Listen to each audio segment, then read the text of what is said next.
Hello, welcome back, Transformer TCG fans. Let's go over this as quick as I can, guys. I just recorded this a second ago and it went 30 minutes, and I'm like, nope, not doing that. Or at least 26 minutes, if not 30. So we're going to look at just two new cards mainly. Go back and look at an oldie but goodie. Compare it with something somebody else has brought out, the TROP guys, I believe, in conjunction with the Arc, maybe. A one of Buddy's new cards in Buddy's Hot Rod. So let's start off with Evasion.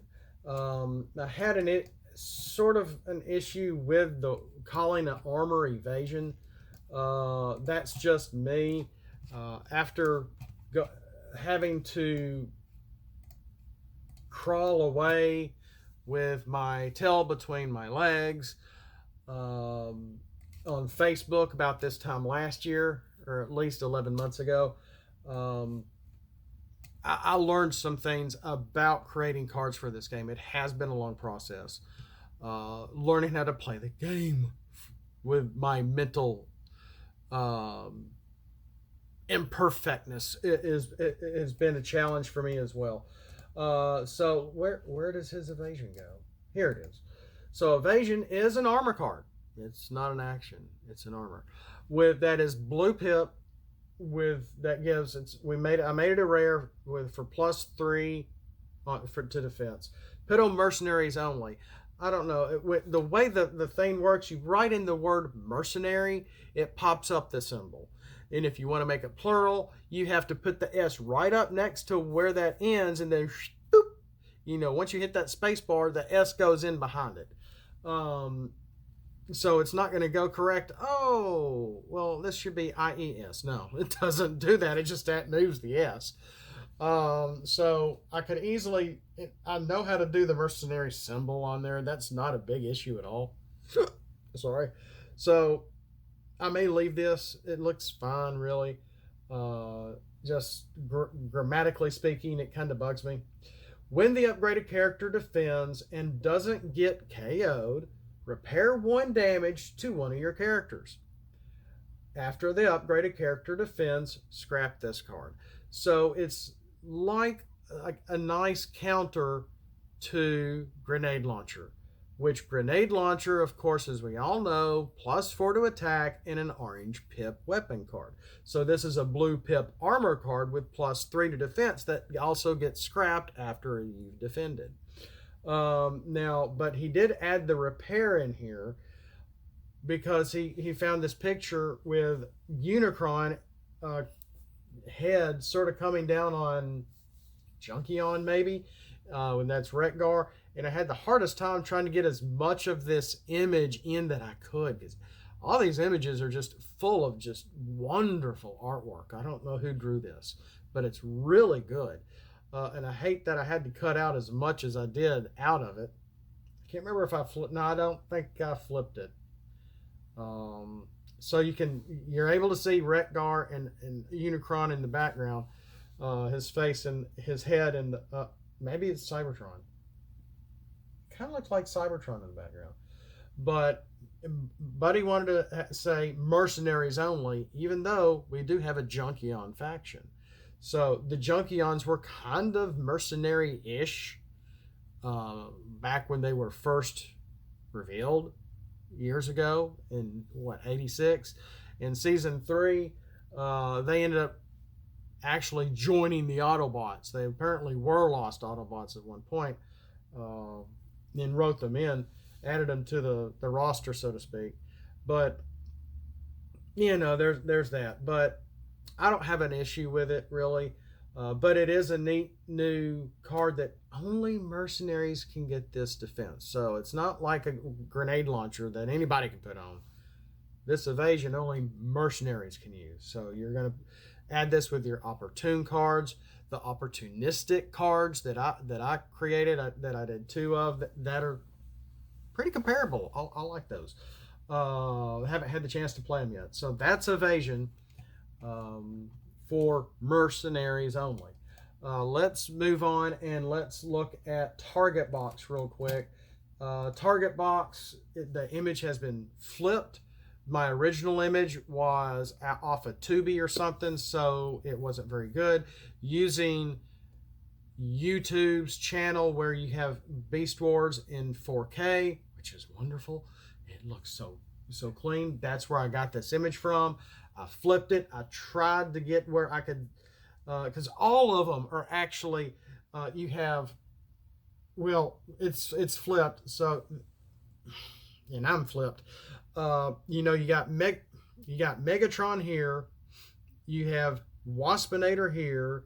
Scorponok is facing the target box looking this way. And then I want to say Pterosaur was here. Because there's 4 of them and they're all looking at the target box. And they use this also at the beginning of the show in the title sequence. But the target box isn't anything new. I made this on my phone originally before I had downloaded and knew about the MSE. So this upgrade can now have D counters. After the equipped character defends, reduce your attack damage by 1 and put a D counter on this upgrade. When this has 2 D counters, scrap this card. So it's just simple. Removing direct attack damage, putting it on the utility, and that's 2 damage you're free of. To deflect, and the target box goes bye-bye, which is kind of neat, but it's a utility. Okay, it's a blue pip utility card. Well, it's in considering this card, this idea I've made is over a year old. I don't know if maybe somebody saw what I did and they're like, ooh, let's make that better, which is fine.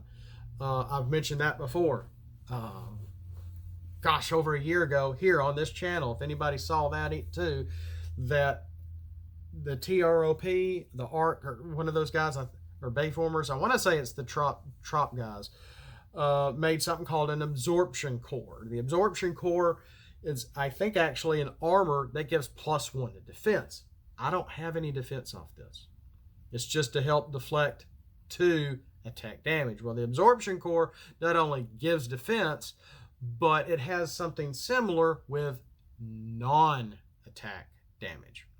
So once you get non-attack damage on the equipped character, you can put 1 of that damage on the actual upgrade, and when it has 2 damage counters on it, then you can actually, you have to scrap it, and you get to do 1 damage to an enemy.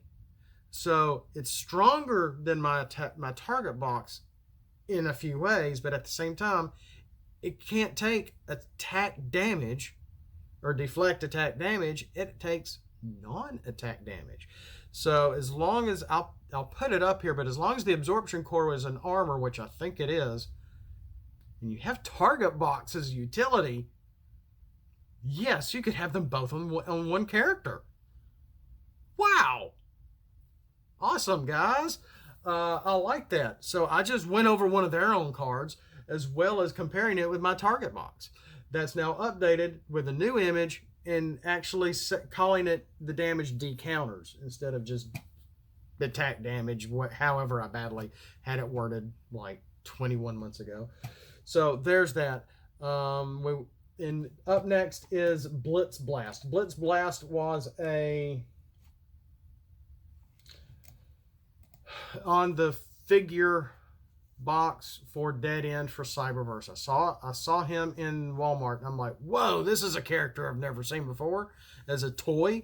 And I took a picture of the image. We got it in the computer. We put it on a card, and it was actually called Blitz Blast, which is not exactly easy to say on here. But is this, oh, so you made another utility Grillenheimer that we can put a utility on a character, play an action, and something gets triggered? Nope. It's not something for you to forget what to trigger and how to trigger it. This is an upgrade weapon that is black, blue, and orange, but only car traits are going to get that black and blue on the flip. which means they have to be in probably their weaker mode. But there is a big catch here.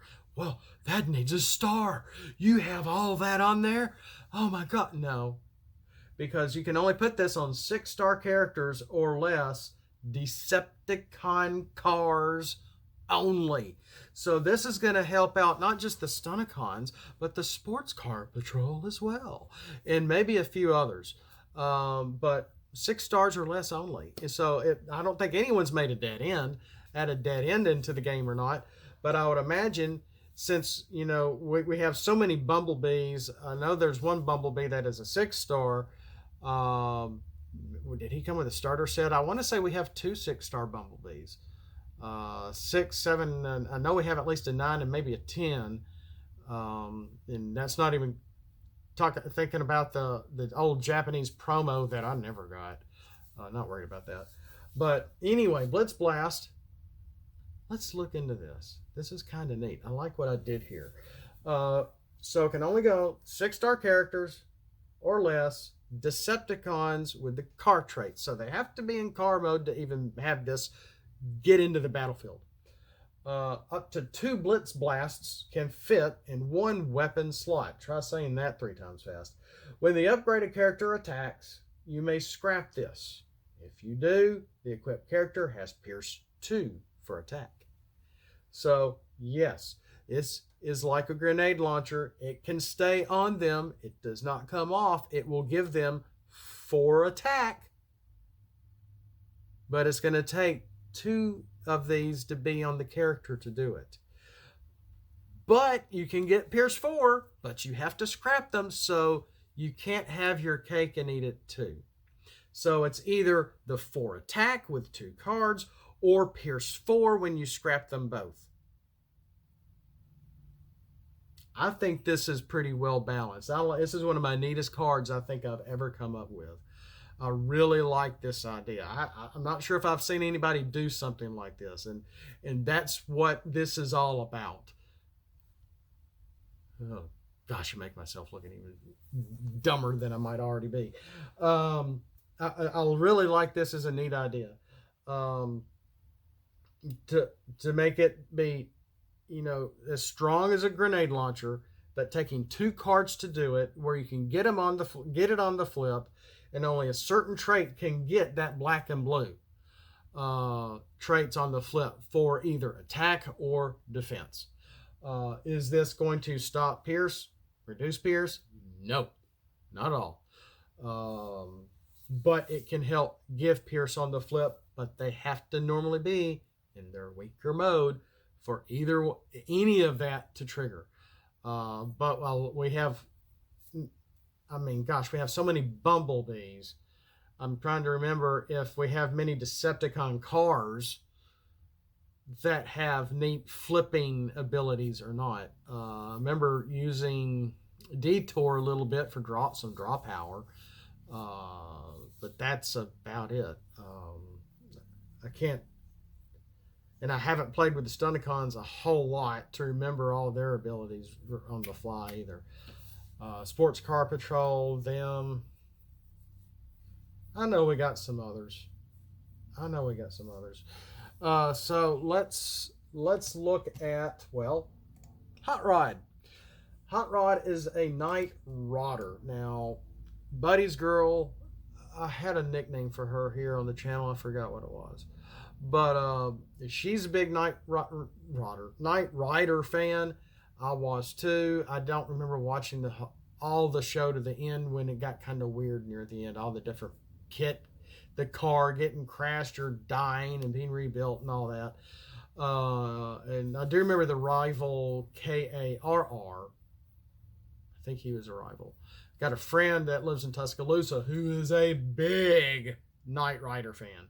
If he's not talking about Transformers or telling me, man, you're just such a good friend and all that. Sometimes he calls drunk, I think.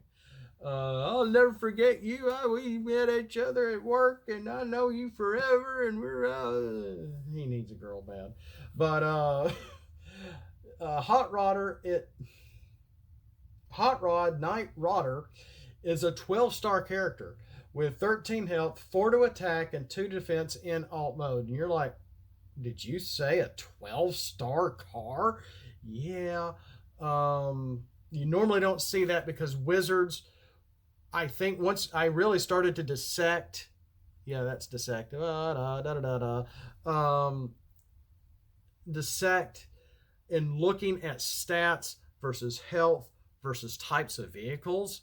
Normally, your leaders, well, not all tanks. Warpath was what a six star, but but he was a small toy at the same time. It seems like that their health is, of course, obvious relation to their star count, but it also seems like it's also in relation to how big not only the actual character is, but mixed with the actual figure, with being able to, with mass. So that's in. I don't know. That's just a theory that I've had. It's just a theory. So that's why we may have a 5-star Starscream and a 7-star Megatron, but that was a starter set, just to get people to go, here's the game, try it, see if you like it, and you couldn't get those characters anywhere else. But for the most part, most of our Megatrons are 10 stars and up. They're all tanks. They almost all have a defense of 3 in alt mode, and they have large health. Then you have somebody like Shockwave, who transforms into a spaceship now, and he's like, 16 stars. And so he has even more health. Not just based on star count, but based on vehicle and how big he is, how much mass. It all seems to sort of go into play. And so when I try to make some of my own characters, especially that are the original characters, like undisclosed chapter, my boats, whatever, water tank, etc. I would like, well, is this a car? Maybe I should make this 7 stars, 8 stars. Is this a dump truck? Maybe he should be 8 or 9 stars and have this much health. Well, this is Buddy's love letter to his girl. So she loves Hot Rod. She loves Knight Rider. So he's a 12-star car with 13 health, which seems a little low for 12 stars actually, but let's look at some of his abilities here. In alt mode, in the start of the game, he's got stealth. Each of your characters have tough 1. So unlike Flame War, you don't need to flip him over to bot mode to get that. So automatically, you get to flip 3 cards for battle, no matter who's getting defended. Who's defending? Hot Rod's giving him tough 1. Then you flip him over to bot mode. When you flip to this mode, he's got to win you flip in bot mode. You may look at your opponent's hand, KO a card from it. So, and then his attack goes up by 1 to 5. The defense is the same. And then he's melee in car in alt mode. He's ranged in bot mode. So if you got someone playing around with my KO cards, you better be picking those grenade launchers or those fusion borers or those hearts of Cybertron or something that you see in their hand. KO that. I don't want you playing that. But then if you're up against a Hot Rod, there's just, I don't know what. There's just so many neat things that are going on right now that other people have made, that I've made, dealing with counters on upgrades, counters on stratagems, to be continued. Like the tower, like the Constructicon tower, and having cards in your KO and how that can help you. So if you are doing that, oh my gosh, Buddy, I think I know exactly what we need to do for a stratagem with this guy. With that, I better get back to work. Thanks for watching. We'll see you next time. We just went over Blitz Blast. Yeah, we revised Target Box. We compared the Absorption Core with Target Box. We looked at Buddy's Evasion, a new armor card with +3 to defense, and his new Hot Rod, his love letter to his girlfriend. I don't know. So we want to say thank you for watching. Have a blessed day. As always, me, Grimlock, say kick butt.